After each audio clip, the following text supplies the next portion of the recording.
ഇടുക്കി മറയൂരിൽ നിന്ന് ചന്ദനമരം മുറിച്ചു കടത്തിയ കേസിൽ 4 പേർ പിടിയിൽ. ചന്ദന റിസർവ് 54-ൽ നിന്നാണ് ചന്ദനമരം മുറിച്ച് വിൽപ്പന നടത്തിയത്.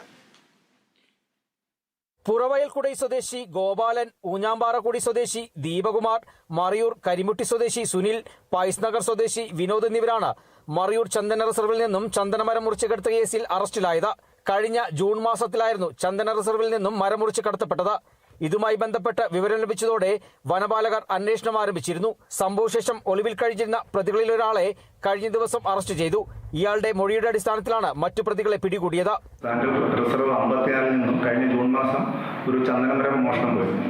അതിന്റെ അന്വേഷണം നടന്നു വരുന്നതിനിടയിലാണ് അതിൽ പ്രതി എന്ന് നമുക്ക് രഹസ്യവിവരം കിട്ടിയ മറയൂർ ഊഞ്ഞാമ്പാറ സ്വദേശിയായ ദീപകുമാർ കൊടൈക്കനാൽ ഭാഗത്ത് ഒളിവിൽ താമസിക്കുന്നുണ്ടെന്ന് പറഞ്ഞു. അങ്ങനെ ഇന്നലെ രാത്രിയോടുകൂടി കൊടൈക്കനാൽ ഭാഗത്തുനിന്ന് ദീപകുമാറിനെ കസ്റ്റഡിയിലെടുക്കുകയും തുടർന്ന് സ്റ്റേഷനിൽ എത്തിച്ചു. തെളിവെടുപ്പ് നടത്തി. ദീപകുമാറും അദ്ദേഹത്തിൻ്റെ തന്നെ ഒരു സുഹൃത്തായ പുറവേൽക്കുടിയിലെ വെള്ളയൻ എന്ന് പറയുന്ന അരവിന്ദം കൂടിയാണ് ഈ മരം കഴിഞ്ഞ ജൂൺ മാസം മുറിച്ചതെന്ന് അവർ മൊഴി നൽകിയിട്ടുണ്ട്.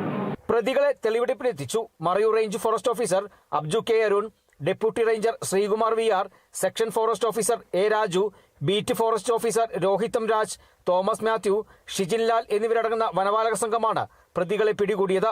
സംഭവത്തിൽ മറ്റു ചിലർ കൂടി പിടിയിലാകാനുണ്ടെന്നാണ് സൂചന. Kerala vision news, Idukki.